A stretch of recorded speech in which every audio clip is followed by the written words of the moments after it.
ரஹ்மத்துல்லாஹி வபரகாத்துஹு.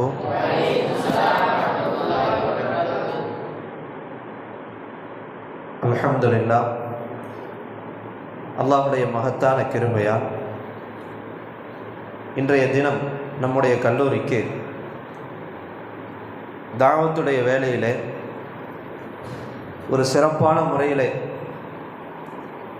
தான் பெற்ற இந்த ஈமானிய பாக்கியத்தை எல்லோரும் பெற வேண்டும் என்பதற்காக ஒவ்வொரு நாளும் தாவா காலத்தில் பல பேரை இஸ்லாத்தை ஏற்றுக்கொள்வதற்கு காரணமான இந்த கம்பத்தில் ஒரு 300-400 பேருக்கு டியூஷனு, அதே நேரத்தில் மதரசாவுடைய கல்வி, தர்பீத் என்று பொருளாதாரத்தில் பின்தங்கி இருந்தாலும் கூட முழுக்க தன்னுடைய வாழ்க்கையை தாவத்துடைய பணியிலேயே கழிக்கக்கூடிய ஃபரீத் அஸ்லம் பாய் அவங்க நம்முடைய கல்லூரிக்கு வருகை தந்திருக்கிறாங்க.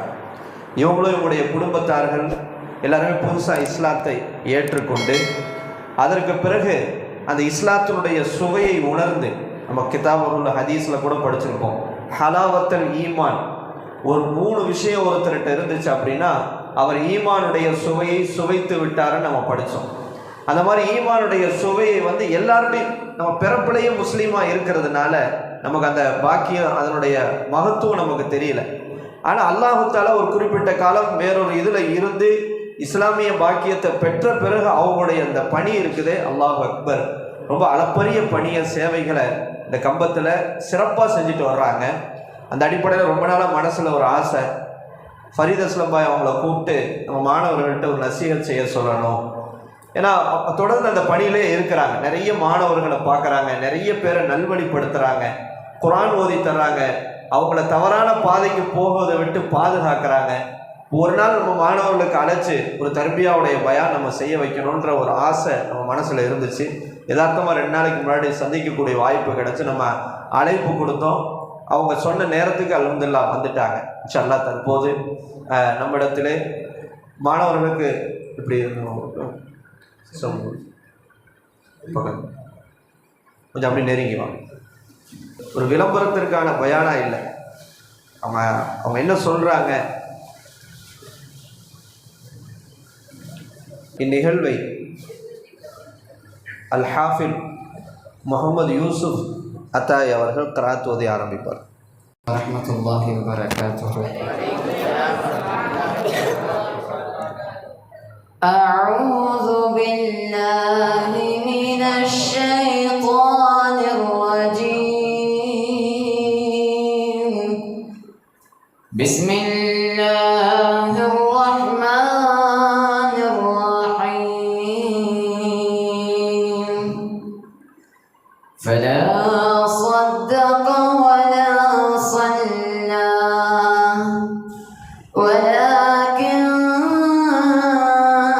كذب وتولى ثم ذهب إلى أهله يتمطى أولى لك فأولى ثم أولى لك فأولى أيحسب الإنسان أن يترك سدى ألم يكن نطفة من مني يمنى ثم كان علقة فخلق فسوى فجعل منه الزوجين الذكر والأنثى أليس ذلك بقادر على أن يحيي الموتى صدق الله العظيم. السلام عليكم ورحمة الله وبركاته. அஸ்ஸலாமு அலைக்கும் வரஹ்மத்துல்லாஹி வபரகாத்துஹு.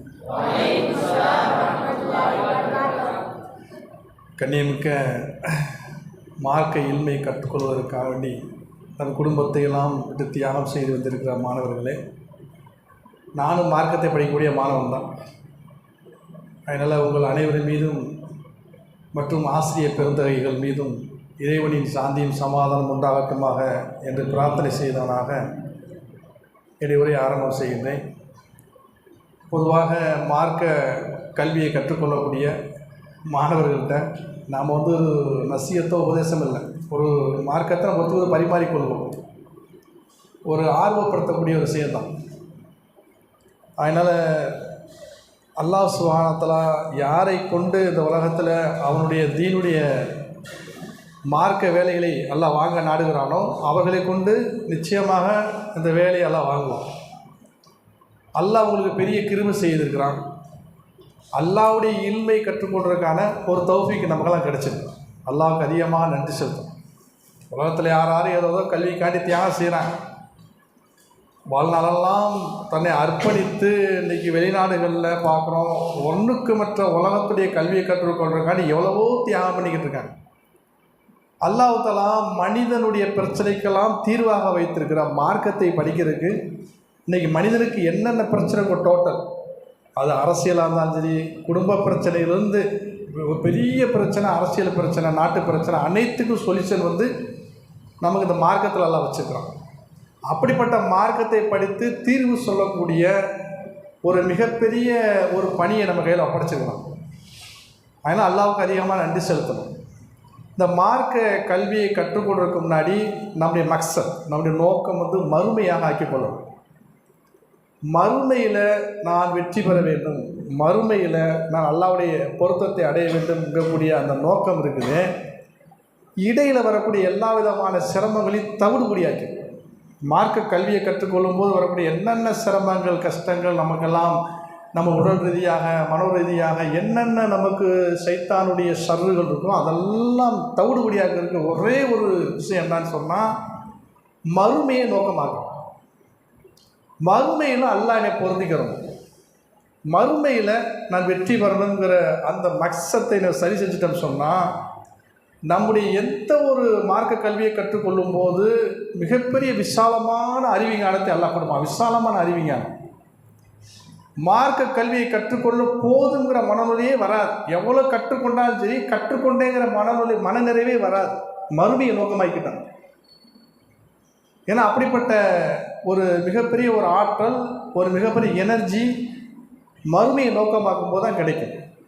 நபிகள் நாயகம் ஸல்லல்லாஹு அலைஹி வஸல்லம் அவங்களுடைய காலத்துக்கு பின்னாடி அபூ தர்தா ரலியல்லாஹு அன்ஹுங்கிற அந்த நபித்தோழர் வந்து சிரியாவில் அவருடைய தலைநகர் திமிஸ்கில் உட்காந்து கிளாஸ் எடுத்துக்கிட்டு இருக்காங்க. மாணவர்கள் உட்கார வச்சு பாடம் நடத்தி கொண்டிருக்காங்க.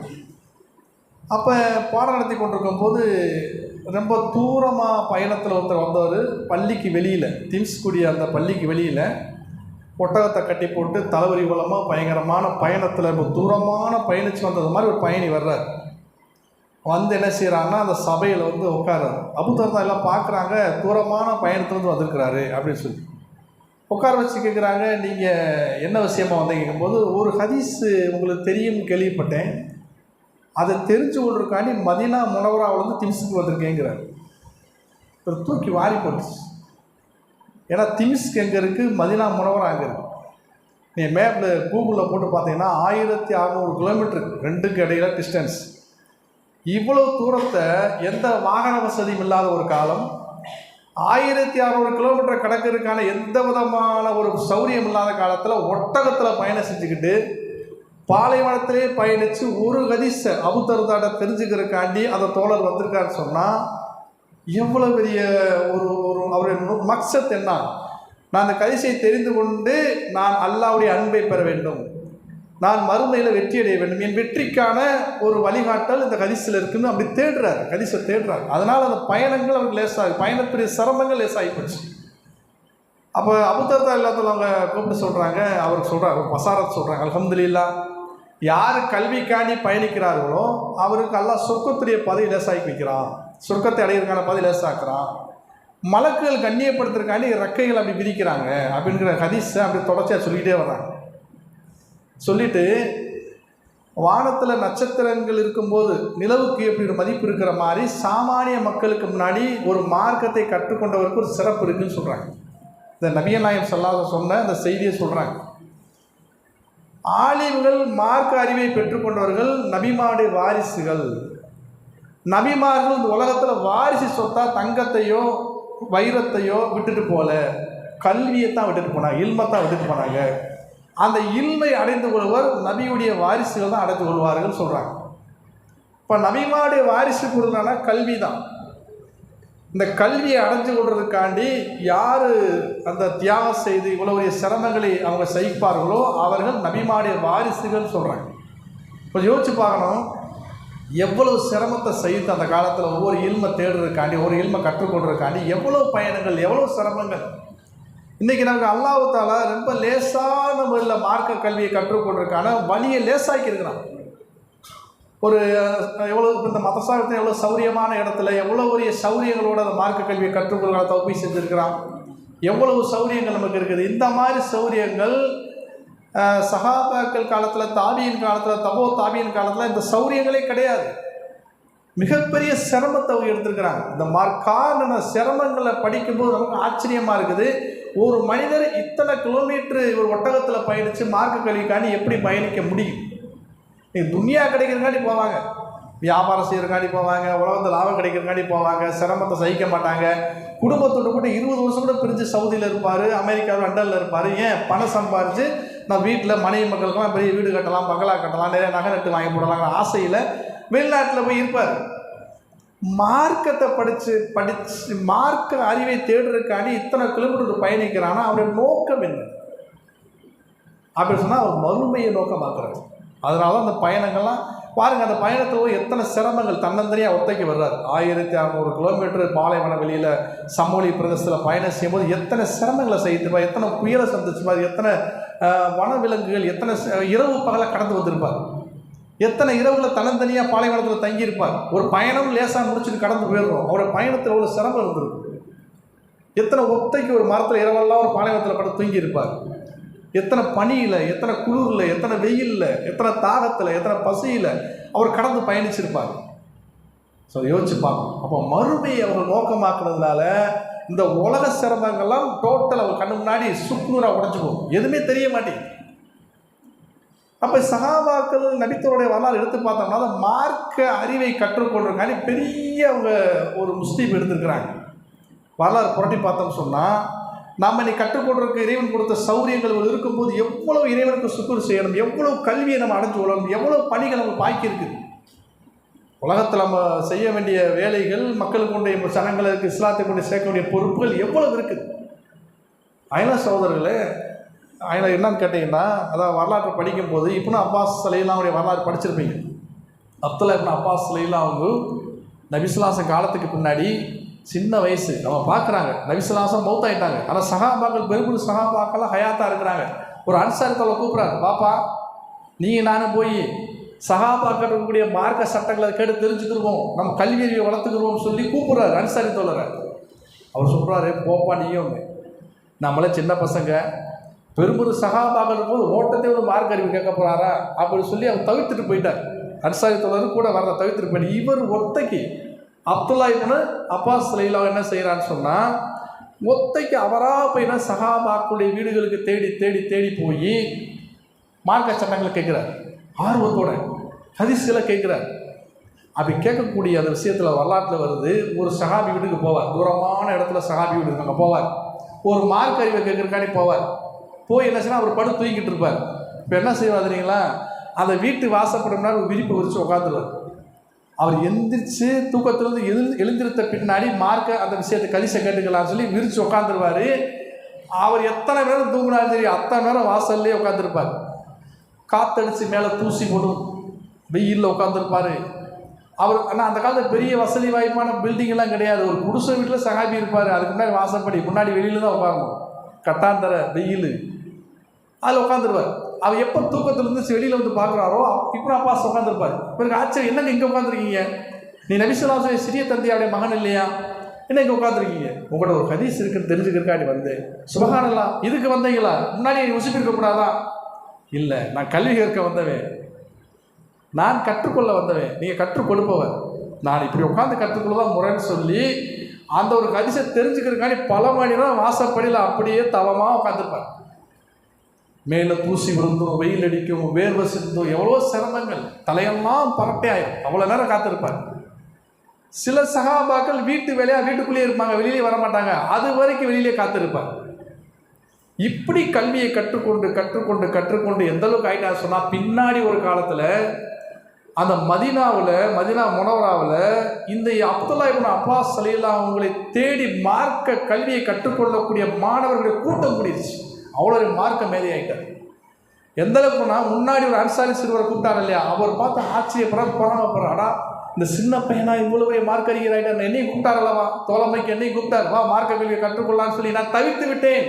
இப்னு அப்பாஸ் மிகப்பெரிய அறிவாளி, மிகப்பெரிய புத்திசாலி, மார்க்க அறிவை கற்றுக்கொண்டார், சிரமத்தோடு கற்றுக்கொண்டார் என்று மார்க்க மேதையாக உலா வருகிறார் சொல்லி அவரை பார்த்து பொறாமப்படுறாங்க இந்த அன்சாரி தோழர். பஹ்ருல் இல்ம், கல்வி கடல், ஹிஃப்ருல் உம்மத், சமுதாய பேரறிஞர பெரிய பெரிய பேர்கள் இப்னு அப்பாஸ்க்கு இருந்துச்சு. காரணம் என்னன்னு சொன்னால், அவர்களெல்லாம் மறுமையை நோக்கமாக்கி, அல்லாவுடைய பொருத்தம், அல்லாவுடைய திருப்தியை நோக்கமாக்கி அவர்கள் கல்வியை கற்றுக்கொண்டார்கள். அதனால தான் அல்லாஹ் அவளுடைய கல்வி ஞானத்தை கொடுத்தான். சிரமத்தை சகிக்கல, ஒரு கடிசை தெரிஞ்சுக்கிறது வாசப்படியில் உட்கார்ந்தாரல்ல, எவ்வளோ பெரிய தியாகம், கல்வி தாகம், கல்வி தேடல். இந்த கல்வியுடைய மதிப்பு தெரிஞ்சிருச்சு, ஒரு ஹதீஸுடைய மதிப்பு தெரியும், அல்லாஹ்வுடைய ரசூலுடைய நாவிலிருந்து வரக்கூடிய ஒவ்வொரு வார்த்தையுடைய மதிப்பு உங்களுக்கு தெரியுது.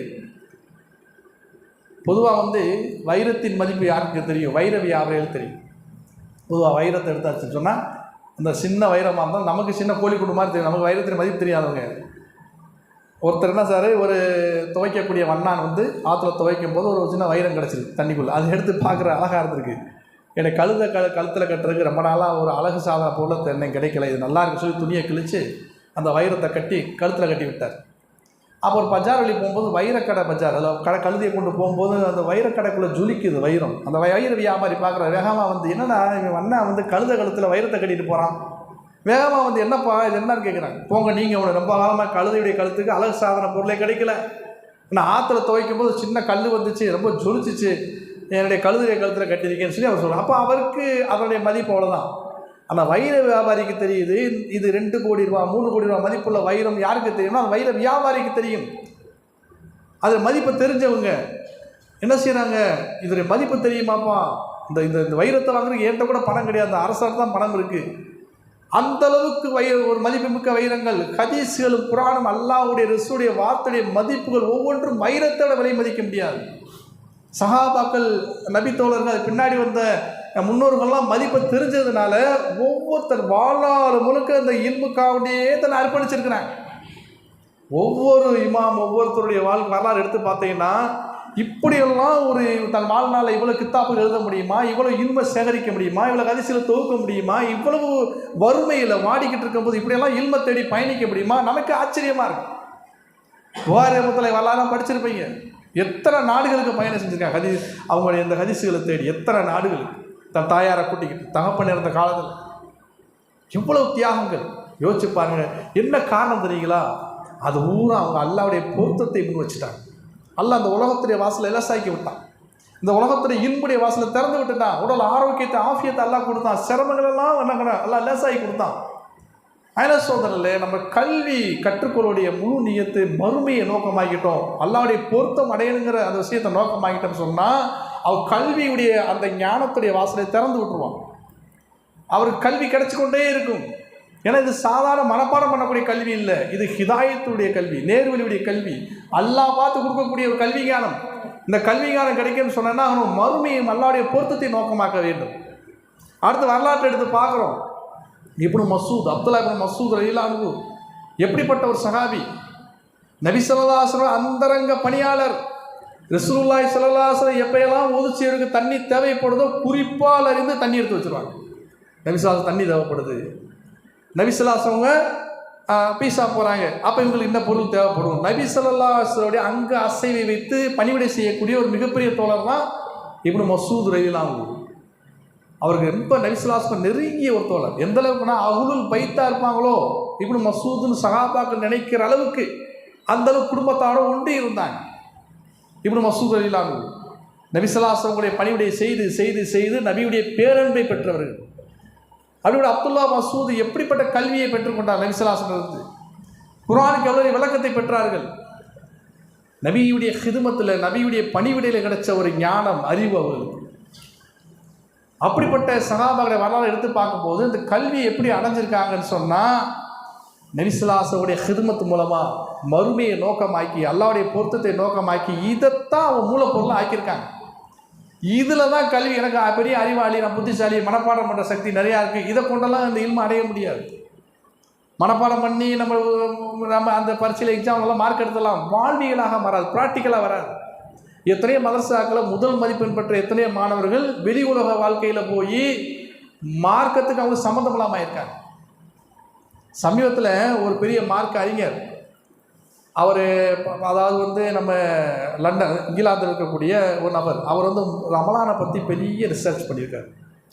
பக்கம் பக்கமாக ரமலானுடைய ஆய்வு செஞ்சு பெரிய புத்தகமே எழுதியிருக்கிறார். அந்த ரமலானுடைய சிறப்புகளை படித்த ஒரு குழு என்ன செய்து அந்த தற்செயலாக தாவா பண்ணிக்காண்டி இங்கிலாந்துக்கு போகும்போது அந்த மார்க் அறிஞரை சந்திக்கிறதுக்காண்டி போகிறாங்க. போனால் ரமலானுடைய மாதம் போய் அவரை சந்திக்கிறேன், அட்ரஸ் கண்டுபிடிச்சி போய் இந்த ஆசிரியர், இந்த ரமலானின் சிறப்புகளை பற்றி அந்த ஆசிரியர் சந்திக்கிறக்காண்டி வீட்டுக்கு போனால் ரமலான் மாதத்தில் என்ன செய்கிறாரு, அவர் வீட்டுக்குள்ளே இருந்து இவங்களை வரவேற்கிறக்காண்டி உள்ளேருந்து அந்த ஆசிரியர் வர்றாரு. இவங்க தாவாக்குள்ளே போனவங்க எப்படி வராமல் ட்ரௌசர் போட்டிருக்காரு, மொழி தெரியுது, உள்ள உடனே பேட்மேன் விளையாண்டுக்கிட்டு இருக்காரு. வந்து வரவேற்று வீட்டுக்குள்ளே சோஃபா செட்டில் உட்கார வச்சுட்டு டீ சாப்பிட்றீங்களா காஃபி சாப்பிட்றீங்க, ரமலான் மாதத்தில் டீ சாப்பிட்றீங்களா காஃபி சாப்பிட்றான்னு இருக்காரு. என்ன இது ரமலான் மாதம் நாங்கள் நோன்பு வச்சுருக்கோம் அப்படின்னு. ஓ ரமலான் மாதமா அப்படிங்கிறார். அப்போ பக்கம் பக்கமாக ரமலானை ரிசர்ச் பண்ணி எழுதின ஒரு ஆசிரியருடைய அந்த ஆய்வு செஞ்ச ஆய்வாளருடைய வாழ்க்கையில் ப்ராக்டிக்கலாக அந்த ரமலானுடைய அமல்கள் இல்லை. காரணம் என்னன்னு சொன்னால், இந்த இல்மு இருக்குதே நம்முடைய திறமையை கொண்டு, மனப்பாட சக்தியை கொண்டு, நம்ம இருக்கக்கூடிய பயங்கரமான ஹிக்மத்தான ஞானத்தை கொண்டு அடையக்கூடிய கல்வி இல்லை, ரப்பு போடக்கூடிய மிகப்பெரிய ஒரு பிச்சை தான் அது. அல்லாஹ் நம்ம கொடுக்கணும். இந்த கல்வி ஞானத்தை அல்லாஹ் கொடுத்தானா பெறுவோம்.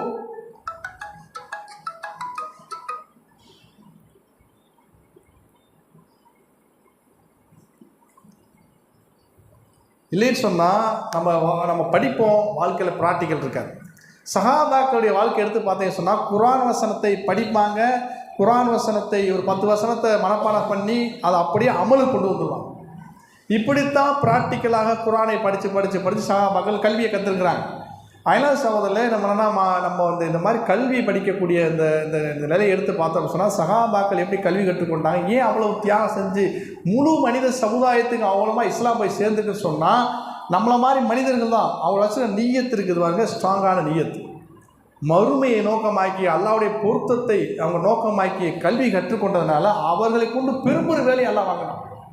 அதே மாதிரி நம்மளும் இன்ஷா அல்லாஹ் நம்மளை கொண்டு அல்லாஹ் தஆலா பெரிய வேலையை வாங்கன்னு சொன்னால், அந்த உலகத்தில் நம் நியத்துகளை சரி செய்யணும். நிச்சயமாக அந்த கல்வியை கொண்டு மிகப்பெரிய ஒரு பிரயோஜனம் ஆகும். ஏன்னா மனித சமுதாயத்தில் பிரச்சனைக்கெல்லாம் அல்லாஹ் தஆலா அந்த மார்க்கத்தை கொண்டு தான் தீர்ப்பு வச்சுருக்கிறான்.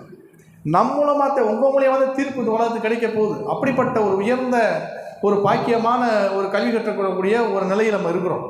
இன்னும் வரலாறு புரட்டி பார்த்தோம்னு சொன்னால், அபூ ஹுரைரா ரலியல்லாஹு தஆலாங்கிற சஹாபி யாருங்க? அபூ ஹுரைரா மிகப்பெரிய ஒரு நபிக்கு ரொம்ப நெருக்கமான ஒரு சஹாபி. அஸ்ஹாபு சுப்பா, அவங்க திண்ணை தோழர்கள் தான் அபூ ஹுரைரா.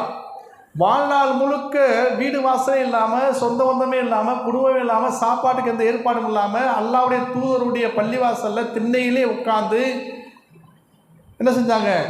நபியுடைய சூபத்திலிருந்து நபியுடைய மாணவராக இருந்து கல்வி கற்றுக்கொண்டவங்க தான் அபூ ஹுரைரா ரலியல்லாஹு அன்ஹு. நபி ஸல்லல்லாஹு அலைஹி வஸல்லம் அந்த மாணவர்கள் தான் அந்த திண்ணை தோழர்கள் அத்தனை பேரும். நபி ஸல்லல்லாஹு அலைஹி எப்பெல்லாம் ஹதீஸை சொல்லுவார்களோ அப்போயெல்லாம் அவங்க முதலாக திண்ணை தோழர்கள் மனப்பாடம் செய்து எழுதி கொள்வார்கள், மனப்பாடம் செய்து கொள்வார்கள், வகியை மனப்பாடம் செய்து கொள்வார்கள். ஆனால் சாப்பாட்டுக்கு வழி இல்லை. எல்லாம் இருக்கும், அவங்க சாப்பாட்டுக்கு வழி இல்லை, போட்டுக்கு இருக்க ஆடை இல்லை. ஒரு சபையில் உட்காந்தா ஒருத்தருக்கு உடம்பு மறைச்சு உட்காருவாங்க அஸ்ஹாபு சுப்பா. ஏன் தெரியுமா? ஆடைகள் இல்லாமல், மேனியை மறைக்கக்கூட ஆடை இல்லாமல் என்ன செய்வாங்க? ஒருத்தருடைய மேனியை ஒருத்தர் மறைச்சு சபையில் உட்காருவாங்க. அந்தளவுக்கு வறுமை. அவங்களுக்கு சாப்பாடுக்கான எந்த ஏற்பாடும் கிடையாது.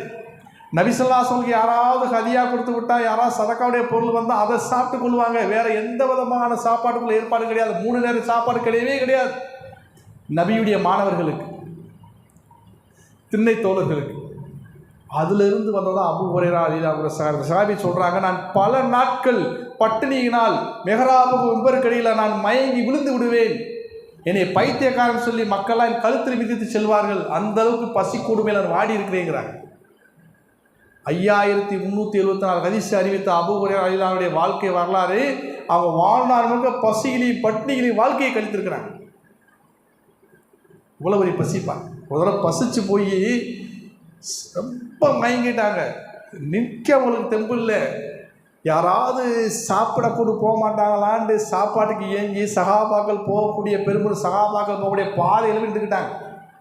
ஏன்னா என்னை அன்பளிப்பாக வீட்டுக்கு கூட்டு போய் சாப்பாடு கொடுக்கலாம், பசி கொடுமை தாங்க மாட்டாங்க. அவரே அறிவிக்கிறார், நான் ஒரு பாதையில் நின்றுருந்தேன், தொழுதுட்டு வேகமாக முன்னாடி போயிட்டார். தொழுதுட்டு வேகமாக வெளியில் போய் முன்னாடி போய் சகாபாக்கள் நடந்து ஒரு பாதையில் உட்காந்துக்கிட்டார். முதல்ல அபூபக்கர் சித்திக் இடத்துல வந்தாங்க. அஸ்ஸலாமு அலைக்கும் அபூ ஹுரைரா. வலைக்கும் சலாம். சோமாரிங்களா சாஸ்ட்டு போயிட்டாங்க. உமர் இடத்துல வந்தாங்க. அஸ்ஸலாமு அலைக்கும் அப்படின்னா இந்த இடத்துல இந்த நேரத்தில் இங்கே உட்காந்துருக்கீங்க, சும்மா உட்காந்துருக்கீங்க. பசியை சொல்ல முடியல, இஸ்ஸத்து, நான் பசிக்குது எனக்கு சாப்பாடு கொடுக்கன்னு கேட்க அவ்வளோ பெரிய மார்க் அறிஞர் அபூ ஹுரைரா ரலியல்லாஹு அன்ஹு. பல மார்க்க சட்டங்களை படித்தவர்கள், ஹதீஸ்களை எல்லாம் 5000 அவ்வளோ பெரிய ஹதீஸை அறிவித்த அந்த சஹாபி தன்னுடைய பசி நிலையை ஒருத்தர் சொல்கிறதுக்கு அவங்களுக்கு இஸ்ஸத் தடுக்குது. என்ன சார் சொல்லலை. உமர்லாத்தில் வர்றாங்க, அவங்க பார்த்து விசாரிச்சுட்டு போயிட்டாங்க. உஸ்மானத்தில் வர்றாங்க, பார்த்து விசாரிச்சுட்டு போயிட்டாங்க. அலிலாத்தில் வர்றாங்க, விசாரிச்சுட்டு போயிட்டாங்க. நபிசுல்லாஸை வர்றாங்க. அபூ ஹுரைராவுடைய நிலையை பார்க்குறாங்க. என்ன இவர் பள்ளிக்குள்ளே இருக்கிற இங்கே உட்காந்துருக்காரு. நபிசுல்லாஸை போகிறாங்க. என்ன அபூ ஹுரைரா சிரிக்கிறாங்க. என்ன அபூ ஹுரைரா என்ன இங்கே முகத்தை பார்க்குறாங்க. சரி பசி. முகத்தை பார்த்து அகத்தை அறியக்கூடிய அல்லாஹ்வின் தூதர் ஸல்லல்லாஹு அலைஹி வஸல்லம் முகத்தை பார்த்த மாத்திரத்தில் அகத்தை தெரிஞ்சுக்கிடுவாங்க. அப்படிப்பட்ட ஒரு சகாபாக்களோட அப்படியே நெருங்கிய உள்ளத்துடைய அப்படியே வந்தாங்க. அந்த அவங்க என்ன நிலையில் இருக்கான்னு புரிஞ்சுக்கிட்டாங்க. சரி பயங்கரமான பசியாக இருக்கிறார், வாங்க கூட்டு போயிட்டாங்க. கூட்டு போய் அந்த வரலாறு படிச்சிருப்போம். ஒரு பால் கொண்டு வந்து 70 சகாபாக்கள் குடிச்சிட்டு கடைசியாக அஸ்ஹாபு சுபா திண்ணைத்தெல்லாம் குடிச்சோம்னா அபூ ஹுரைரா கொடுத்து குடி சொன்னால் குடித்தாங்க. ஏன் சொன்னால் அவ்வளவு பசி நிலையிலேருந்து அபூ ஹுரைரா அறிவித்த ஹதீஸ் சொல்லுங்க 5374 ஹதீஸை சொல்லியிருக்கிறாங்க. எப்படிப்பட்ட ஒரு நிலை பாருங்க. இவ்வளவுடைய பசிகளையும் பட்டி இது மார்க்க கல்வியை கற்றுக்கிறதுக்கு என்னங்க காரணம்? என்ன காரணம் அப்படின்னு சொன்னால் அவர்கள் மறுமையை நோக்கமாக்கி அல்லாஹ்வுடைய பொருத்தத்தை அவர்கள் நோக்கமாக்கிட்டாங்க. அதனால தான் வறுமை ஒரு பொருட்டே இல்லை, ஆடை ஒரு பொருட்டே இல்லை, வீடு ஒரு பொருட்டே இல்லை, குடும்பம் ஒரு பொருட்டே இல்லை. எனக்கு தேவை அல்லாஹ்வுடைய பொருத்தம், அல்லாஹ்வுடைய கல்வியை கற்றுக்கொள்வேன், அல்லாஹ்வுடைய கல்வியை கற்றுக்கொள்வேன், மார்க்க கல்வியை கற்றுக்கொள்வேன். அதிலே தன்னை மாய்ச்சிக்கிட்டாங்க. மாச்சு உடனே நபிசுல்லாஹ் கேட்குறான், அல்லாஹ்வின் தூதரே எனக்கு எது படித்தாலும் மறந்து போகுது, எனக்கு துவா செய்யுங்க. நபிசுல்லாஹ் உன் மடியை விரிச்சு பிடிக்கிறாங்க. ஒரு துண்டை விரிச்சு பிடி. நபிசுல்லாஹ் வானத்துலேருந்து எதையும் எடுத்து போடுற மாதிரி ஹதீஸ்ல போடுறாங்க. அபூ ஹுரைரா சுருட்டி நெஞ்சோடு அணைச்சிக்கிறாங்க. அப்போ அந்த போர்வையை சுருட்டி நெஞ்சோடு அணைச்சிக்கிறாங்க. அபூ ஹுரைரா அறிவிக்கிறாங்க, அன்றிலிருந்து எனக்குள்ள மறதி அகன்று விட்டது, நான் எதை படித்தாலும் எனக்கு இங்கே மனசில் பதியுங்கிறாங்க, ஞாபகத்தை கூடி விட்டுருக்கிறாங்க. எந்த அளவுக்கு தியாகம் பண்ணி அபூ ஹுரைரா அந்த கல்வியை படிச்சிருக்காங்க யோசிச்சு பார்க்க. எவ்வளோ தியாகம், எவ்வளோ பசி பட்டியல இந்த கல்வியை கல்வியை நம்ம கூட சேர்த்துருக்குறாங்க. புகாரில் இருக்க அதிகமான ஹதீஸ் அபூ ஹுரைரா ரலியல்லாஹு அறிவித்த ஹதீஸ் படிக்கிறோமா இல்லையா? எவ்வளோ தியாகத்தில் ஒன்று சேர்த்துருக்குறாங்க. அதில் சகோதரர்களே, இந்த கல்விங்கிற பெரிய அல்லாஹ்வுடைய ரஹமத்தான கல்வி அல்லாஹ் கற்றுக்கிறதுக்கு பெரிய பாக்கியத்தை கொடுத்துருக்குறான். நபிமாருடைய வாரிசு நபிசுல்லாஹ் இஸ்லாயத்தை சொல்லியிருக்கிறாங்க. ஏன்னா அவங்களுடைய வாரிசு சொத்து அந்த கல்வி, அந்த இல்மு, அதை கற்றுக்கொள்ள வந்திருக்கிறோம். அப்போ என்னன்னு கேட்டிங்கன்னா நம்முடைய நோக்கம் மறுமை தான் நோக்கம். அப்படி ஆகிட்டம் சொன்னால் அல்லாஹ் தஆலா அந்த உலகத்தில் சகல விதமான நலவுகளுடைய வாசலை திறந்து விட்டுருவான், சகல விதமான ஞானத்துடைய நுட்பமான வாசலை திறந்து விட்டுருவான். அதேமாதிரி நபிசுல்லாஹ் காலத்தில் நடந்த ஒரு அறிஞர் குழுவுக்கு ஏற்பட்ட சோதனையை பாருங்கள். நபிகள் நாயகம் ஸல்லல்லாஹு அலைஹி காலத்தில் அதாவது அஸ்ஹாபு சுப்பா திண்ணை தோழர்கள், அதோட ஒரு அன்சாரி தோழர்கள் 70 பேர் குர்ஆனை மனஸ் செய்த குர்ஆக்கள் சொல்லுவாங்க, குர்ஆனை மனஸ் செய்த ஹாஃபில்கள். அப்படிப்பட்ட ஒரு பெரிய அறிஞர் குழு நபிசுல்லாஹ் கூட இருக்குது. அப்போ நபிசுல்லாஹ் அவங்களுக்கு தாவா பணிக்காக இவங்க பயன்படுத்திக்கிறாங்க. அப்போ நபிகள் நாயகம் ஸல்லல்லாஹு அலைஹி வஸல்லம் அவங்களுக்கு நஜ்து தேசத்திலேருந்து ஒருத்தர் வர்றான். நஜ்து தேசத்திலேருந்து ஆமீர் இப்னு மாலிக் சொல்லக்கூடிய ஒருத்தர் வந்து நபிசுல்லாஹ் பேசுகிறான், அல்லாஹ்வின் தூதரே எங்கள் நாட்டில் நிறையா பேர் இஸ்லாத்தை ஏற்றுக்கிறது யாராக இருக்காங்க, ஒரு இஸ்லாமிய பிரச்சார குழுவை எங்கள் கூட அனுப்பி வைங்க. நிறையா பேர் இஸ்லாத்தை ஏற்றுக்கிட்டாங்கன்னா இஸ்லாத்தை படித்து கொடுக்கணும், அதுக்காண்டி ஒரு குழுவை அனுப்பி வைங்க, ஜமாத்தை அனுப்பி வைங்க சொல்லி வந்து கேட்குறான். இப்போ நபிசுல்லாஹ் அவங்க பார்க்குறாங்க, இந்த சஹாபாக்கள் அன்சாரி தோழர்கள் கொஞ்சம் பேர் முஹாஜிர்கள் இருக்காங்க, மக்காவாசிகள் இருக்காங்க, அவங்களாம் சேர்த்த இந்த 70 பேர்கள் கொண்ட இந்த அறிஞர் குழு, மார்க்க அறிஞர் குழுவை இவங்க கூட அனுப்புகிறேன். இவங்க நீ தான் முழுக்க பாதுகாப்பு, இவர்கள் எந்த விதமான இடத்தில் வரக்கூடாது, இவங்க மார்க்கத்தை படித்தவர்கள், குர்ஆனை மனனம் செய்தவர்கள், இவர்கள் அல்லாஹ்வுடைய அழைப்பு படிக்காரி உள்ளவர்கள், எந்த விதமான தொந்தரவு வந்துவிடக்கூடாதுன்னு சொல்லி எச்சரிக்கை பண்ணி இந்த 70 தோழர்களை இந்த ஆமீர் இப்னு மாலிக் சொல்லக்கூடிய இடம் ஒப்படைக்கிறாங்க. 70 பேர் என்ன செய்கிறாங்க, பூராமே என்னங்க அப்படியே பயணித்து நஜ்து தேசத்துக்கு போய் கொண்டிருக்காங்க. போய் கொண்டிருக்கும்போது பிஹ்ரே மவுனான்னு சொல்லக்கூடிய இடத்துல எல்லாமே தங்குறாங்க. அந்த இடம் அந்த ஊருக்கு முன்னாடி உள்ள என்ட்ரன்ஸ், அங்கே தங்குறாங்க. நஜ்து தேசத்துக்கு போயிட்டாங்க, முன்னாடி தங்குறாங்க. தங்கும்போது என்ன செய்கிறாங்கன்னு சொன்னால் 70 பேர்கள் தங்கியிருக்கும்போது இந்த ஆமீர் இப்னு மாலிக் என்ன செய்கிறான், அந்த நஜ்து பனு ஆமீர் அந்த கபீலாவை சேர்ந்த தலைவன் ஆமீர் இப்னு துபைலுக்கு தகவல் கொடுக்குறான். இந்த மாதிரி சஹாபாக்களுடைய ஜமாத் வந்துருச்சு அப்படின்னு தகவல் கொடுக்குறான். தகவல் கொடுத்துட்டு உமர் இப்னு உமையாங்கிற சகாபி, முன்கதின்னு சொல்லக்கூடிய சகாபி, இவங்கெல்லாம் என்ன ஒட்டகத்தை அந்த 70 ஒட்டகத்தை கூட மேய்க்கிறக்காண்டி போயிட்டாங்க. மிச்சம் 68 பேர் இருக்காங்க. அறிஞர் கொடுங்க அத்தனை பேருமே மார்க் அறிஞருக்கு எவ்வளவு சோதனை ஏற்பட்டிருக்கு, எப்படியெல்லாம் சிரமப்பட்டு இந்த பணியை செய்திருக்கிறாங்கிறது ஒரு சின்ன ஒரு வரலாற்று ஒரு சம்பவம். எல்லாமே வேறு சாதாரண மக்கள் இல்லை, பூரா மார்க் அறிஞர்கள், ஸ்காலர்ஸ். அப்படிப்பட்ட ஒரு உயர்ந்த இருக்கக்கூடியவங்களுக்கு அந்த சோதனை பாருங்கள் மிச்சம் இருக்கிறாங்க. அப்போ அந்த ஆமீர் இப்னு துபைல் சொல்லக்கூடிய அந்த பனு ஆமீர் காபிலாவுடைய தலைவன்கிட்ட போய் செய்தியை சொல்லணும் இல்லையா, வந்த நோக்கத்தை, வந்த ஜமாத் வந்த செய்தியை சொல்லணுங்கிறக்காண்டி ஒரு கடிதத்தை நபிசாசம் கடிதம் கொடுத்து விட்டுருந்தாங்க. அந்த கடிதத்தை எடுத்துக்கிட்டு ஹராம் சொல்லக்கூடிய சகாபி 2 சகாபாக்கள் கூப்பிட்டு போகிறாங்க. அவரை போய் சந்திச்சுட்டு வரலான்னு சொன்னாங்க. போனால் அங்கே எப்படி நிலையே வித்தியாசமாக இருக்குது. இஸ்லாத்தில் எதிர்ப்பலைகள் நல்லா பார்க்குறாங்க. இஸ்லாத்துக்கான எதிர்ப்பு அந்த ஊருக்குள்ள அதிகமாக இருக்குது. தேவையில்லாத இடத்துக்கு வந்தது மாதிரி உணர்கிறாங்க. அப்போ அந்த ஹராம் வழியில் அவங்க சொல்கிறாங்க, என் கூட வந்த தோழர்கிட்ட சொல்கிறாங்க, நான் இந்த கபீலாவுடைய தலைவரை சந்திக்க போகிறேன், 3 பேர் மொத்தமாக போக வேண்டாம், நான் முதல்ல போகிறேன், நான் கடிதத்தை கொடுக்குறேன், எனக்கு ஏதாவது ஆபத்து ஏற்பட்டால் நீங்கள் 2 தப்பிச்சு போயிருங்க, எனக்கு ஆபத்து ஏற்படலை சொன்னால் நீங்கள் 2 பேர் உள்ளே வாங்க சொல்லி 2 தோழர்களை வெளியில் நிறுத்திக்கிட்டு தான் மட்டும் முன்னாடி வர்றார். உலகத்தில் பார்க்க முடியுமா? தியாகத்துக்கு ஆபத்து ஏற்பட்டால் எனக்கு ஏற்பட்டு என் தோழருக்கு வரக்கூடாது. ஒரு முன்னாடி போகிறார், கடிதத்தை கொண்டு போய் கொடுக்குறாரு. இந்த ஆமீர் இப்னு துபைல் இருக்கக்கூடிய அந்த அந்த நபர்கிட்ட கபிலாவோட அந்த கடிதத்தை வாங்கி படித்து விரித்து கூட பார்க்கல. இஸ்லாத்துடைய எந்த அளவுக்கு அவனுடைய விரோதம் சொன்னால், இஸ்லாம் என்றாலே கசப்பு உணரக்கூடிய அவ்வளவு வெறி பிடிச்ச ரத்த வெறி பிடிச்ச இஸ்லாமிய வெறி என்னவே கடிதத்தை படித்து பார்க்காமலே கிழிச்சு போட்டான். நபிஸ்லாசா கடிதத்தை கிழிச்சு போட்டு வேகமாக எந்திரிச்சு ஈட்டியால் ஒரே குத்திட்டான். ஹராம் வழியெல்லாம் பெரிய மார்க்கறிஞர் முன்னாடி கொடுத்துன ஈட்டி பின்புறமாக அப்படி வர்றத சகாபாக்கள் பின்னாடி இருந்து பார்க்குறாங்க. அப்படியே ரத்த வெள்ளத்தில் விழுகிறாரு. காபாவின் மீது ரப்பின் மீது நான் ஆணையாக வெற்றி அடைந்து விட்டேன்னு சொல்லி விழுகிறாங்க. அப்படியே விழுந்து சைதாயிறாங்க. மிச்சம் கூடிய 67 பேர் இருக்காங்க. எல்லாத்தையும் பார்த்தா பனு அந்த அந்த அந்த பனு ஆமீர் சொல்லக்கூடிய கூட்டத்தில் இருக்க மிகப்பெரிய ரத்த வெறி பிடிச்ச இஸ்லாமிய வெறியர்கள் பெரிய ஒரு படையாக வந்து அத்தனை வெறியுமே அத்தனை வெறியுமே கொள்றாங்க. ஏன்னா பூராவே மார்க்கறிஞர்கள், இஸ்லாமிய பிரச்சாரம் பண்ண வந்தவங்க போருக்கு வரல. அவனோட ஆயுதம் இல்லை, கேடயம் இல்லை, வாள் இல்லை, ஈட்டி இல்லை, எதுவுமே கிடையாது. திராயுதமணியாக இருக்காங்க. இது எதிரிகள் தாக்கினால் தடுக்கிறதுக்கான எந்த ஒரு உறுப்பு சட்டம் கூட கிடையாது. அப்படிப்பட்ட நபர்களாக இருக்காங்க. எல்லாம் மார்க்க அறிஞர்கள், தாவா பணிக்காண்டி வந்தவங்க. இந்த இடத்துல ரவுண்ட் அப் பண்ணி திட்டம் போட்டு என்ன செய்கிறாங்க, இந்த இஸ்லாமிய ரத்த வெறி பிடிச்ச இஸ்லாமிய வெறியர்கள் அத்தனை வெறியுமே என்ன செய்ய கொலை பண்ணுறாங்க. கொலை பண்ணும்போது அபூபக்கர் சித்தியிலாத்துடைய அடிமை ஆமீர் இப்னு புகைரான்னு சொல்லக்கூடிய ஒருத்தர் அதில் இருக்கார். அவரை வந்து அந்த அந்த எதிரி என்ன செய்யறான், ஈட்டியால் வேகமாக குத்துறான். குத்தும்போது அவர் இதே வார்த்தையை சொல்கிறார், காபாவின் மீது உள்ள ரப்பின் மீது ஆயாக வெற்றி அடைந்து விட்டேன்னு சொல்லி கீழே விழுகிறார். இவனுக்கு ஆச்சரியமாக இருக்குது. நான் குத்தி நான் தானே வெற்றி அடைஞ்சேன், அவரை குத்து போட்டவர் வெற்றி அடைஞ்சேங்கிறாரு. சிலகிட்ட கேட்குறாங்க என்ன வெற்றின்னு கேட்குறாங்க. இது சொர்க்கத்துடைய வெற்றிங்கிறாங்க.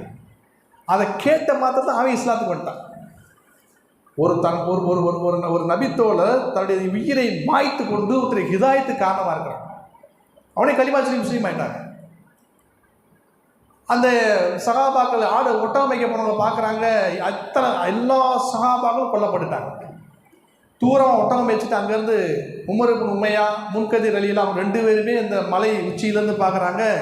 பிணந்தனி கழுகுகள் சகாபாக்கள் சொல்லி பறந்துக்கிட்டு, பிணந்தனி கழுகு பறந்தாலும் எல்லாம் இறந்துட்டாங்கிற செய்தி தெரிஞ்சு போச்சு. நம்ம எதிரிகள் நல்லா கழுத்து எடுத்துட்டாங்க, நம்ம ஏமாற்றி கொண்டு வந்து நம்மளை துரோகம் பண்ணிட்டாங்க, நம்முடைய தோழர்களெல்லாம் கொன்று குவித்து விட்டார்கள். இப்போ 2 பேரும் மசூரா பண்ணுறாங்க. உமர் இப்னு உமையா முன்கதிர் 2 பேரும் மசூரா, என்ன செய்யலாம், திரும்ப நபிசுல்லாஹுக்கு போயிடலாமா, தகவல் சொல்லலாமா? அப்போ முன்கதிர் அலிலான்னு சொல்கிறாங்க, ஒருபோதும் நம்ம செய்யக்கூடாது. நபிசுல்லாசம் அல்ல எப்படியா செய்தி இப்படியே தெரிஞ்சு போயிடும். நபிசுல்லாசம் செய்தி தெரிஞ்சிடும். நம்முடைய தோழர்கள் சைதாக்கப்பட்ட இந்த இடத்தை விட்டு விட்டு ஒருபோதும் போகக்கூடாது. நம்முடைய தோழரோடு போய் என்ன செய்வோம், நாமளும் போராடுவோம், நாமளும் சைதாவும் சொல்லி அவர் 2 பேரும் இறங்கி வந்து தன்னந்தையா 2 பேர்கள் போராடி 2 பேரும் சைதாயிட்டாங்க. பிஹ்ரே ஊனாங்கிற இடத்துல எல்லா மார்க்கரையும் கொல்லப்பட்டாங்க. எவ்வளவு ஒரு தியாகம், எவ்வளவு ஒரு தியாகம் பாருங்க. மார்க்க அறிஞர்கள் இந்த இஸ்லாத்துக்காண்டி எவ்வளவு தன்னுடைய இன்புயிரை தியாகம் செஞ்சிருக்கிறாங்க. அதன் மூலமாக அவங்க உலகத்தில் ஹிதாயத்தை பரவ செய்கிறாங்க. உலகத்தில் இஸ்லாம் பரவருக்கு 3 அடிப்படை என்னன்னு சொன்னால், இந்த மாதிரி ஒரு பெரும் தியாகங்கள் செய்யப்பட்டிருக்கு. லேசானவர்கள் இஸ்லாம் வரல. நபிசுல்லா சொல்ல செய்தி தெரியுது. நபிசுல்லா சொல்கிறாங்க, நம்முடைய தோழர்கள் அனைவரும் கொல்லப்பட்டு விட்டார்கள், அனைவருமே துரோகிகளால் அவர்கள் என்ன பூராமே கொல்லப்பட்டு விட்டாங்க. நபிசுல்லாஸ் அப்படி வருத்தம் அடைகிறாங்க, கண்ணீர் வடிக்கிறாங்க. ஒரு யோசிச்சு பார்க்கணும் எவ்வளோ ஒரு தியாகம். மார்க் அறிஞருடைய தியாகம். பூராமே இஸ்லாத்தை படித்தவர்கள், குரானை மனனம் செய்தவர்கள், மார்க்க சட்டத்தை படித்தவர்கள், குரான் கலிசை மனனம் செய்தவர்கள் அத்தனை பேர்களும் லேசான விலையா. நபிசுல்லாஸ் அவங்க காலத்தில் மக்காவிலேயே இஸ்லாத்துக்கு வந்தவர், மக்காவில் இருக்கும்போது மக்காவுடைய வாழ்க்கையில் ஒரு பெரிய பணக்கார விடுங்க. அந்த பணக்கார வீட்டு முஸ்ரிக்குடைய வீட்டில் பிறந்தவர் தான் முஸ்அப் இப்னு உமைர் சொல்லக்கூடிய ஒரு நபித்தோழர். முஸ்அப் இப்னு உமைர் வந்து ஒரு பணக்கார வீட்டில் பிறந்த பெரிய செல்ல பிள்ளை. எந்த அளவுக்கு சொன்னால், அவர் போட்டிருக்க ஆடைகள் கூட விலையுந்த ஆடைகள். ஒரு சந்தைக்கு போயிட்டு வந்தாருன்னா, போயிட்டு வந்த பல மணி நேரமாக அவர் வந்துட்டு போனால் கண்டுபிடிச்சி போடலாம். காரணம், அவ்வளோ விலையுந்த அத்தர் போட்டு போவார். அவர் வந்துட்டாலும் ஒரு போட்டிருக்க அந்த நறுமணங்கள் அந்த இடத்த விட்டு போகாது. அவ்வளோ விலையுந்த அத்தர் போடுவார். அப்படியே பியூராக எந்த கலப்படம் இல்லாமல் கஸ்தூரி அப்படி யூஸ் பண்ணுறவர் அவர் தான். அப்படி ஒரு விலையுந்த அத்தர், விலையுந்த ட்ரெஸ்ஸு, காலையில் போட்ட ட்ரெஸ்ஸை சாயங்காலம் போட்ட சாயங்காலம் போட்ட ட்ரெஸ்ஸை காலையில் போட மாட்டார். அந்த மாதிரி டாம்பிகமான உலகத்தில் மிகப்பெரிய ஒரு உயர்ந்த வாழ்க்கையில் வாழ்ந்தவன் தான் முஸ்அப் இப்னு உமைர் சொல்லக்கூடிய நபித்தோழர். அவருக்கு நபிசுல்லாஹை சந்தித்து இஸ்லாத்தை கேள்விப்படுறாரு. இந்த ஏகத்துவம் அவர் உள்ளத்தில் புகுந்துரு, அந்த ஈமான் ஓரிலை கொள்கை உள்ளத்தில் வந்து ஈர்க்கப்படுறாரு. நபிசுல்லாஹை சந்தித்து என்ன கலிமா சொல்லி முஸ்லீம் ஆகிறார். முஸ்லீம் ஆகிட்டு வீட்டுக்கு வந்தால் வீட்டார்கள் ஏற்றுக்கிற மாட்டேங்கிறாங்க. நம்ம மூதாவுடைய மார்க்கத்தை விட்டுட்டு இந்த முகமதுடைய மார்க்கத்துக்கு போய்விட்டாயா, ஒருபொழுது வீட்டுக்குள்ளே நுழையாதே அப்படின்னு சொல்லி வீட்டை விட்டு அவங்க என்னங்க பகிஷ்கரி பண்ணி வீட்டை விட்டு வெளியேற்றிடுறாங்க. எந்த அளவுக்கு சொன்னால், சொத்துல ஒரு பங்கு கிடையாது. பணக்கார வீட்டுக்குள்ள வாய் குறிச்சியாக சாப்பிட்டுக்கு இருந்தவர், ஒவ்வொருத்தரும் விதவிதமாக சாப்பிடுவார், விதவிதமாக ட்ரெஸ் பண்ணுவார், அப்படி ஊஞ்சல் ஆடிக்கிட்டே ஒரு மிகப்பெரிய ஒரு வாழ்க்கை வாழ்ந்தவர் இஸ்லாத்தை ஏற்றுக்கொண்டதுனால வீட்டை விட்டு துரத்தப்பட்டுட்டு இப்போ வீட்டில் சொல்கிறாங்க, சொத்துல பங்கு இல்லை, வெளியேறிப்போ, முகமதுடைய மார்க்கத்தை முக்கியமாக அவர்கிட்ட போய் சேர்த்துக்கன்னு சொல்லி வீட்டை விட்டு துரத்துறாங்க. எந்த அளவுக்கு சொன்னால், அவர் போட்டிருக்க விலையுந்த ஆடையை கூட கழட்டிக்கிட்டாங்க. இந்த ஆடையும் எங்களுடைய சொத்து, நீ இஸ்லாம் வேணும் தேர்ந்தெடுத்தையில் இந்த ஆடையை கழட்டி வச்சுட்டு போ, நிர்வாணியாக போ. நிர்வாணியாக வெளியே தள்ளி விடுறாங்க. அவங்களோட தாயார் கவலைப்பட்டு என்ன செய்கிறாங்க, ஒரு கனத்தை போர்வை எடுத்து போட்டு விடுறாங்க. அதை எடுத்து போர்த்தி கொண்டு தான் நபிசுல்லாஸோட சபைக்கு நபிசுல்லாஸ் இருக்கக்கூடிய அர்க்கம் விளையாட்டில் வீட்டுக்கு வர்றாங்க. நபிசுல்லாஸை முஸ்அப் இப்னு உமைரை பார்க்குறாங்க. இவர் நேற்று வரைக்கும் நிலைமை என்ன, இஸ்லாத்தை ஏற்றுக்கொண்டதால் அனைத்து சோகங்களும் பறிக்கப்பட்டு அனைத்தோட சௌரியங்களும் பிடுங்கப்பட்டு இன்றைக்கு ஒரு கனத்தை பூரியை பொருத்தி கொண்டு இந்த முஸ்அப் வந்திருக்கிறான்னு சொல்லி நபிசுல்லாஸ் அவங்க தட்டி கொடுத்து ஆதரவு சொல்கிறாங்க. முஸ்அப்பே கவலைப்படாதே, உனக்கு மறுமையில் சொர்க்கத்தில் ஆடையளிப்பான், உனக்கு மறுமையில் சொர்க்கத்தில் நல்லா அறுசுவை உணவு வழங்குவான், மறுமையில் உனக்கு மிகப்பெரிய மாளிகையை கொடுப்பான் முஸ்அப் இப்னு உமைர்னு சொல்லி நபிசுல்லாஸ் ஆதரவு சொல்கிறாங்க. ஆதரவு சொல்லிட்டு நபிசுல்லாஸுடைய நெஞ்சோடு நபிகூடிய ஒட்டி இருந்த சஹாபி முஸ்அப் இப்னு உமைர். நபிசுல்லாஸ் எங்கேயெல்லாம் அடி வாங்கினாங்களோ, எங்கேயெல்லாம் உதை வாங்கினாங்களோ, எங்கேயெல்லாம் சிரமப்பட்டாங்களோ அந்த இடத்துல முஸ்அப் இப்னு உமைரும் அடி வாங்கியிருக்காங்க, உதை வாங்கினா சிரமப்பட்டிருக்காங்க. நபிகூடிய ஒட்டி பயணித்தவர் முஸ்அப் இப்னு உமைர். நபிசுல்லாஸ் கூடயே இருந்து இல்ம கற்கிறார். எந்த அளவுக்கு சொன்னால், அல்லாஹ் தஆலா அவருக்கு எப்படிப்பட்ட ஒரு தன்மையை கொடுத்தா சொன்னால், மார்க்கத்தை பற்றி பேசக்கூடிய ஒரு சொல்லாற்றல். மார்க்கத்தை பேசுனா எப்படிப்பட்டவருக்கு ஈஸியாக புரியும். அப்படிப்பட்ட ஒரு அல்லாஹ் தஆலா ஒரு வசீகர அவருக்கு தெளிவாக பேசக்கூடிய ஒரு பேச்சாற்றல் அவர் கொடுத்துருந்தான் முஸ்அப் இப்னு உமைருக்கு. அப்போ நபிசுல்லாஸ் அவங்க கூடயே பயணிக்கும் போது நபிசுல்லாஸ் மதீனாவிலிருந்து சில பேர் அந்த காலத்தில் ஹஜ்ஜுக்கு வந்தவங்க நபிசுல்லாஸ் சந்திச்சு இஸ்லாத்துக்கு வந்துடுறாங்க. பக்கத்தில் அப்போ எத்திரி, அப்போ மதீனா ஆகலை. அவங்களுக்கு இஸ்லாத்தை சொல்கிறதுக்காண்டி நபிசுல்லாஸ் அவங்க முஸ்அப் இப்னு உமைரை தேர்ந்தெடுக்கிறாங்க. முஸ்அப் இப்னு உமைரே, நீங்கள் மதீனாவுக்கு போங்க, போய் அங்குள்ள மக்களுக்கு இஸ்லாத்தை பிரச்சாரம் செய்யுங்கிறாங்க. இவர் என்ன செய்கிறாரு, தன்னந்தனியாக ஒத்தைக்கு மதீனாவுக்கு போகிறார். கொஞ்சம் யோசிச்சு பாருங்கள், ஒரு மிகப்பெரிய ஒரு இஸ்லாமிய ஸ்காலர்ஸ், இஸ்லாத்து குர்ஆன் ஹதீஸை படித்தவர், தன்னந்தனியாக வரவேற்பில்லை, அங்கே முஸ்லீம்கள் கிடையாது, பள்ளிவாசல் கிடையாது, இவரை வாங்கின வரவேற்க ஆள் கிடையாது, முசா பண்ணுறக்கோ சலான் சொல்கிறக்கோ உட்காருங்க சொல்கிறக்கோ விரித்து உட்கார யாரும் கிடையாது. மதினாவுக்கு போய் தன்னந்தனியாக மதினா முழுக்க பிரச்சாரம் செய்கிறார். 1 வருட காலம். நபி ஸல்லல்லாஹு அலைஹி வஸல்லம் ஹிஜ்ரத்து பண்ணுறதுக்கு 1 வருஷத்துக்கு முன்னாடி இவர் ஹிஜ்ரத்து பண்ணி போயிட்டார் மதினாவுக்கு. மதினா முழுக்க பேசி, இன்னும் சொல்ல போனால் மதினாவில் இருக்கக்கூடிய அதிகமான பெருபெரு சஹாபாக்கள் முஸ்அப் இப்னு உமைருடைய கரத்தை பற்றி இஸ்லாத்தை ஏற்றுக்கொண்டவர்கள். சாத் இப்னு முஆத் இப்னு ஜபல், பெரும் யூத அறிஞர்கள் பூரா முஸ்அப் இப்னு உமைருடைய அந்த தாவாவால் ஈர்க்கப்பட்டு ஏகத்துவத்தை ஏற்றுக்கொண்டு நபி ஸல்லல்லாஹு அலைஹி வஸல்லம் வர்றதுக்கு முன்னாடி நிறைய இஸ்லாத்தை பற்றியான ஒரு நல்ல சூழ்நிலை ஏற்படுத்தினாங்க. நபி ஸல்லல்லாஹு அலைஹி வஸல்லம் ஹிஜ்ரத் பண்ணி மதீனாவுக்கு போனவே வரவேற்றாங்களா இல்லையா? எப்படி வரவேற்றாங்க? முஸ்அப் இப்னு உமைருடைய முன்னுழைப்பு. அப்போ பாருங்க, 1 வருஷ காலம் எப்படி சிரமத்தை சகித்திருப்பாங்க, எங்கே படுத்திருப்பாங்க, எங்கே தங்கியிருப்பாங்க, எங்கே போயிருப்பாங்க. ஒரு பேரிச்சம்பழம் மரத்தடியில் உட்கார, ஒரு ஊற்று தண்ணியை குடிக்க, கிடைச்ச சாப்பாடை சாப்பிட, இஸ்லாமை பிரச்சாரம் செய்ய எப்படி இருந்த நபர். நேற்று வரைக்கும் மிகப்பெரிய அரிசுவை உணர்ந்து சாப்பிட்டு கொண்டு மிகப்பெரிய அளவுக்கு தாமிகமாக வாழ்ந்தவர். ஒரு காலையில் ஒரு ஆடை, சாயங்காலம் ஒரு ஆடை உடுத்தி கொண்டு நினைச்ச சாப்பாடை சாப்பிட்டுக்கிட்டு விலையுறந்த நறுமணங்களை பூசி கொண்டு வந்த நபர் இன்றைக்கு பார்த்தா மதீனாவில் கனத்த பூரியை பூர்த்திக்கிட்டு தன்னந்தனியாக ஒத்தைக்கு வீடு வீடாக டோர் போய் நபட்டுறவாக சந்தி இஸ்லாத்தை பிரச்சாரம் செய்து கொண்டு சாப்பாடு இல்லாமல் ஏதோ கிடைத்த சாப்பாடை சார்ந்து பசியை போக்கிக் கொண்டு ஏதோ ஒரு கிணத்து தண்ணி ஊற்று தண்ணியை குடித்து கொண்டு ஒரு பேரிச்சம்பழ மரத்தில் படுத்துக்கொண்டு இஸ்லாத்தை பிரச்சாரம் செய்து கொண்டிருக்கிறார் 1 வருட காலமாக. எவ்வளோ தியாகம் பாருங்க, முஸ்அப் இப்படி தியாகம். நபி ஸல்லல்லாஹு அலைஹி வஸல்லம் ஹிஜ்ரத் பண்ணி போயிட்டாங்க. மதீனா போன பின்னாடி முஸ்அப் உமைர் நபி ஸல்லல்லாஹு அலைஹி வஸல்லம் முதல் போர் பத்ர் போரில் கலந்துக்கிறாங்க, அது வெற்றியாயிடுச்சு. 2வது போர் உஹது போரில் முஸ்அப் உமைர் கலந்துக்கிறாங்க. அந்த போரில் கலந்துக்கிற போது முஸ்அப் உமைர் அந்த போர் ஆரம்பத்தில் படிச்சிருக்கீங்க, வரலாறு படிச்சிருக்கீங்க, வெற்றியாகி திரும்ப சில தோல்வி இங்கே இல்லாமல் ஒரு நடுநிலையாக முடியுது. அந்த நேரத்தில் நிறையா சஹாபாக்கள் ஷஹீதாக்கப்பட்டாங்க. அதில் ஒருத்தர் முஸ்அப் உமைர் உஹது போரில் ஷஹீதாயிட்டாங்க. போர் முடிஞ்சிருச்சு. ஷஹீதாக்கப்பட்ட சடங்கு நபி ஸல்லல்லாஹு அலைஹி வஸல்லம் பார்த்து கொண்டே வர்றாங்க. முஸ்அப் உமைருடைய சடத்தை பார்த்து நபி ஸல்லல்லாஹு அலைஹி வஸல்லம் ஷாக் ஆகிட்டாங்க. முஸ்அப் உமைர் ஒரு வாலிபர், திருமணம் முடிக்காத வாலிபர். இது சொல்லப்போனால் நபி ஸல்லல்லாஹு அலைஹி வஸல்லம் போல ஒரு தோற்றம் உள்ளவராக அவருடைய வரலாற்றில் எழுதுறாங்க. முஸ்அப் உமைருடைய தோற்றம் நபி ஸல்லல்லாஹு அலைஹி வஸல்லம் ஓரளவுக்கு அந்த சாயல் ஒன்றாக இருக்கும். அவள் அழகான ஒரு வாலிபர், நேற்று வரைக்கும் மிகப்பெரிய செல்வ சீமானாக வாழ்ந்த ஒரு வாலிபர்.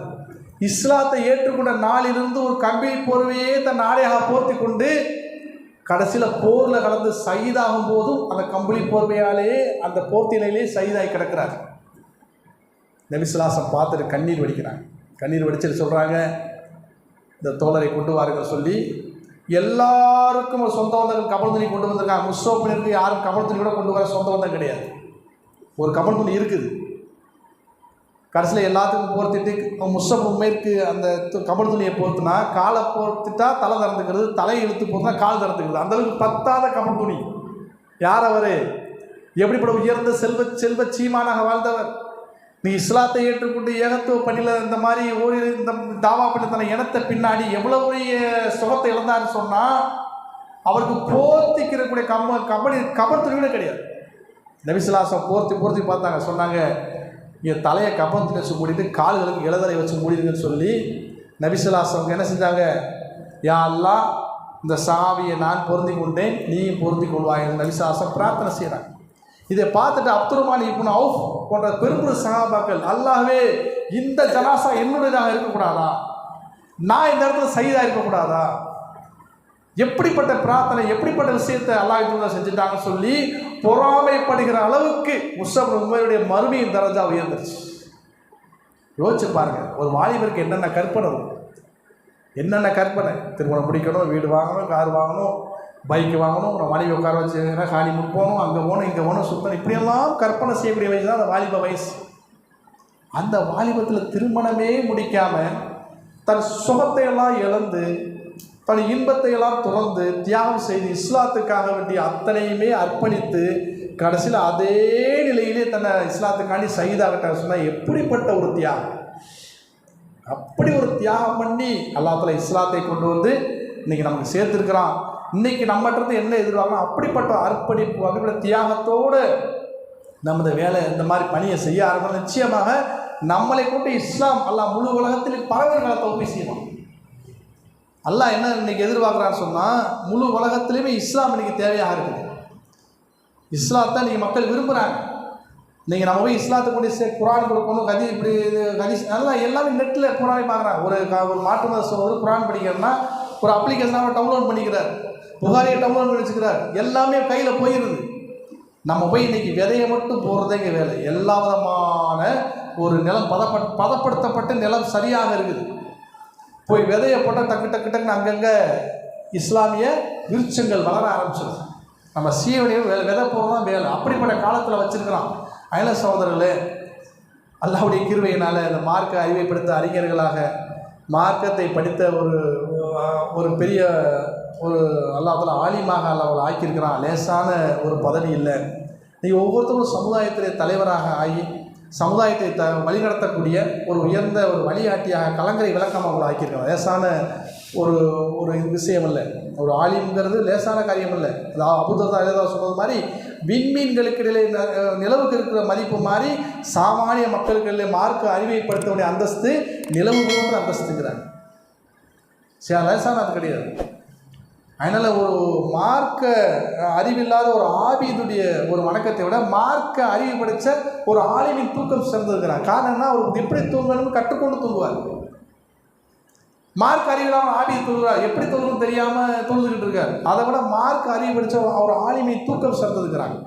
அவ்வளவு சிறப்பும் அவ்வளவுடைய ஒரு நன்மாராயங்கள் சொல்லப்பட்ட ஒரு பணி தான் அந்த ஆலிமுடைய பணிங்கிறது. லேசான பணி இல்லை. அப்படி ஒரு உயர்ந்த ஒரு சேவைக்காண்டி அவங்களை தேர்ந்தெடுத்துருக்காங்க. லேசான சேவை இல்லை. இந்த சேவை என்னன்னா முழு மனித சமுதாயத்துக்கு நம்ம அர்ப்பணிப்பு செய்யணும். எல்லாம் என்னை கொண்டு இந்த வேலையை வாங்கிக்கொள்ளும். நான் மக்களுக்கு ஒரு அழைப்பு பணி செய்யக்கூடிய நான் ஒரு அடியாராக ஆக வேண்டும். நான் சமுதாயத்தை வழிநடத்த வேண்டும். இந்த இஸ்லாத்தை பற்றியான ஒரு அழைப்பு பணி செய்ய வேண்டும் அப்படிங்கிற நியத்தோடு நம்ம பயணிச்சோம்னு சொன்னால் நிச்சயமாக நம்ம படித்த கல்வி ஜனங்களுக்கு பிரயோஜனமுள்ளதாக மாறி. நீங்கள் படித்த ஒவ்வொரு அழிவு பார்த்தாவும் எல்லாம் பயனுள்ளதாக ஆக்கிடுமா, எதுவுமே வேஸ்ட்டே ஆகாது. நிச்சயம் அப்படிப்பட்ட ஒரு உயர்ந்த பணியை கொடுத்துருக்கா சகோதரர்கள். லேசான உங்களோட பேசுறது கூட எங்களுக்கு அப்படிப்பட்ட ஒரு நிலையெல்லாம் இல்லை. இருந்தாலும் ஒரு சகோதரத்துவத்திலே நட்பின் அடிப்படையில் இன்ஷா அல்லாஹ் நம்ம உங்கள் இடத்துல ஏற்றி வைக்கிறோம். அதனால் இன்ஷா அல்லாஹ் எங்களுக்காக நீங்கள் துவா செய்யுங்க. உயர்ந்த ஒரு அந்தஸ்துள்ள ஒரு குர்ஆன் ஹதீஸை படித்த ஒரு மார்க்க அறிஞர்களாக இருக்கீங்க. இன்ஷா அல்லாஹ் உங்களுடைய சேவை இந்த சமுதாயத்துக்கு ரொம்ப தேவையாக இருக்குது. முழு உலகத்துக்கும் இந்த மாதிரி ஒரு தேவையாக இருக்குது. இன்ஷா அல்லாஹ் அந்த நியத்தை சரி செய்து இன்ஷா அல்லாஹ் நம்ம ஓதும் போது நான் அந்த தாவா பணி செய்வேன், அழைப்பு பணி செய்வேன் நியத்தோடு இன்ஷா நம்ம ஓத ஆரம்பிக்கிறது. ஓதி முடிச்சாச்சுன்னு சொன்னால் அந்த தாவா காலத்தில் நீங்கள் முழுமையாக உங்களை அர்ப்பணித்து கொண்டு அதோடு அந்த சமுதாயத்தை வழிநடத்திட்டு போனீங்க சொன்னால் நிச்சயமாக அல்லாவே உங்களுக்கு வழிகாட்டலாம் மாறிடுவான்.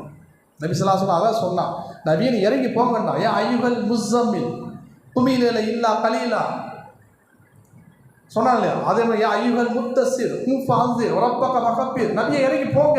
போவையை போத்திக்கிட்டு மூலையில் உட்கார ஆள் கிடையாது. எந்திரிங்க, பரட்டு போங்க, ரப்புடைய புகழை பற்றி சொல்லுங்க. அப்போ எப்படி ஒன்றுமே தெரியாது. நீ இறங்கி போங்க, உங்களுக்கு வழிகாட்டுவோங்கிறான். இறங்கி போங்க, சமுதாயத்தில் போங்க, நான் உங்களுக்கு வழிகாட்டுவோம்.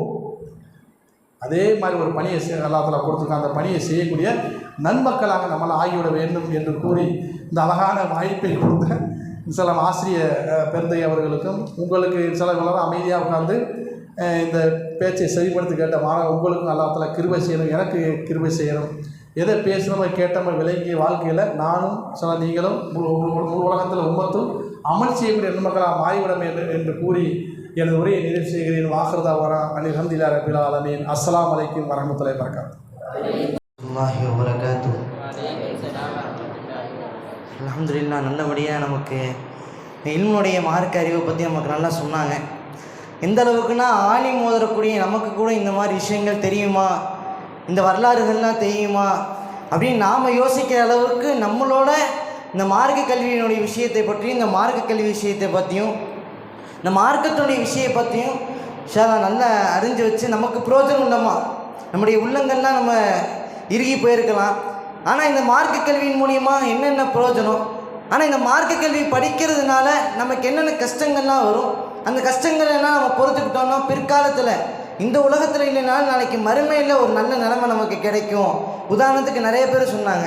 முஸாப் இப்னு உமைர் ரலியல்லாஹு அன்ஹு அவர்கள் கடைசியாக சொன்னாங்க, வாழ்க்கையில் எவ்வளோ பெரிய செல்வந்தராக இருந்தவங்க இஸ்லாத்தை ஏற்ற ஒரே காரணத்துக்காக, அந்த இல்மை இஸ்லாத்தினுடைய மார்க்க கல்விக்காக தன்னுடைய எல்லா செல்வங்களையும் திறந்து அவங்களுடைய ஒரு கம்பெனியோட கடைசி காலகட்டம் வரையும் வாழ்ந்து ஷஹீதாகும் பொழுது கூட அந்த போர்வையோடு மரணிச்சிருக்கிறாங்கன்னா அவங்க இந்த மார்க்கத்தை கற்றுக்கொள்வதற்காக எவ்வளோ சிரமங்களையும் எவ்வளோ வறுமைகளிலும் இருந்திருக்கின்றாங்க அப்படின்னு பார்க்கணும். எந்த அளவுக்குன்னா அவங்களுடைய சொன்னாங்க, அவங்களுடைய கஃபன் துணி அணிவிக்கும் பொழுது அவங்க தலையை மூடினோம்னா கால் தெரியும், அவங்க காலை மூடினோம்னா தலை தெரியும். அந்த அளவுக்கு ஒரு சின்னதாக ஒரு கஃபன் துணி, அதையும் அவர்கள் அந்த அளவுக்கு ஏழ்மையுடன் வாழ்ந்ததுனால அல்லாஹ் தஆலா அவர்களுடைய சொர்க்கத்தில் உயர்ந்த அந்தஸ்து. அது மட்டும் இல்லாமல் அபூ ஹுரைரா ரலியல்லாஹு அன்ஹு அவங்கள பற்றி சொன்னாங்க. திண்ணை தோழருடைய தலைவர். இருக்கிற திண்ணை தோழர்கள்லாம் சொன்னாங்க, பசியில் வாடக்கூடியவர்கள், அவங்களுக்குன்னு ஒரு வீடு வாசல் எதுவுமே கிடையாது. அந்த பள்ளிவாசலுக்கு முன்னாடி உள்ள ஒரு திண்ணையில் எப்பயுமே உட்கார்ந்துருப்பாங்க. சாப்பாட்டுக்கு வழி இல்லாமல் யாராச்சும் ஒரு சஹாபிகளோ இல்லை ரசூலுல்லாஹோ ஏதாச்சும் ஹதியா அவங்க சுட்டா அதை சாப்பிடுவாங்க. அவ்வளோ பசியில் இருந்து அபூ ஹுரைரா ரலியல்லாஹு அன்ஹு அவங்க ரசூலுல்லாஹி ஸல்லல்லாஹு அலைஹி வஸல்லம் அவங்களுடைய இல்மை அவங்களிடத்தில் ஹதீஸை கிட்டத்தட்ட 5000 ஹதீஸுகள் அறிவிச்சிருக்கிறாங்கன்னா அவங்க கல்வி கற்றுக்கொள்வதற்காகப்பட்ட பாடுகள் நமக்கு அறிஞ்சுக்கொள்ளணும். அந்த அளவுக்கு கல்வியினுடைய மகத்துவத்தை புரிந்து அவங்க இருந்திருக்கிறாங்க. அது மட்டும் இல்லாமல் ஏகப்பட்ட சஹாபிகள், இப்னு மஸ்ஊத், இப்னு அப்பாஸ் ரலியல்லாஹு அன்ஹு போன்ற பெரும் சஹாபாக்கள் அவர்கள்லாம் கல்விக்காக எவ்வளோ கஷ்டங்கள் பட்டாங்க, அவர்களுடைய கல்வி பிற்கால வாழ்க்கை எப்படி இருந்துச்சு என்பதை பற்றியெல்லாம் அபூ ஹுரைரா ரலியல்லாஹு அன்ஹு அவங்க இந்த அளவுக்கு கஷ்டப்படுறாங்கன்னு சொல்கிறாங்கல்ல. அபூ ஹுரைரா ரலியல்லாஹு அன்ஹு அவங்க இந்த அளவுக்கு கல்விக்காக கஷ்டப்பட்டாங்க. எப்போ? ரசூலுல்லாஹி ஸல்லல்லாஹு அலைஹி வஸல்லம் அவங்களுடைய காலகட்டத்தில் இல்மை கற்றுக்கொள்வதற்காக இந்த அளவுக்கு கஷ்டப்பட்டாங்க. ஆனால் அவங்க கற்ற கல்வியினுடைய பிரயோஜனம் என்ன தெரியுமா? அவங்க அந்த வாழ்க்கையில் அந்த கல்விக்காக கற்ற அந்த கஷ்டங்கள் நஷ்டங்கள் நம்ம பார்க்கும் பொழுது ரசூலுல்லாஹ்வுடைய காலகட்டத்தோடு முடிஞ்சிச்சு. அவங்க பிற்காலத்தில் ஏதோ ஒரு ஊருக்கு அவங்கள ஆளுநராக நியமிப்பாங்க. அப்போ ஒரு விலை உயர்ந்த ஒரு பட்டு துணியை அவங்க வெறும் கர்ச்சீஃபாக, நம்ம கர்ச்சீஃப் யூஸ் பண்ணுறோம்ல, கர்ச்சீஃபு, அந்த கர்ச்சீஃபாக அவங்க எதை யூஸ் பண்ணுவாங்கன்னா விலை உயர்ந்த ஒரு அந்த கர்ச்சீஃபு, விலை உயர்ந்த பட்டுன்னு சொல்லுவாங்கள்ல, அதை கர்ச்சீஃபாக யூஸ் பண்ணுவாங்க. அன்பானவர்களே, இந்த உலகத்தில் நம்ம கல்விக்காக எடுக்கக்கூடிய கஷ்டங்கள் அல்லாஹ் நாடினால் மறுமையில் கன்ஃபார்ம் நமக்கு தந்துடுவான். நமக்கு படக்கூடிய கஷ்டங்கள் அல்லாஹ் தஆலா கன்ஃபார்ம் மறுமையில் தந்துடுவான்.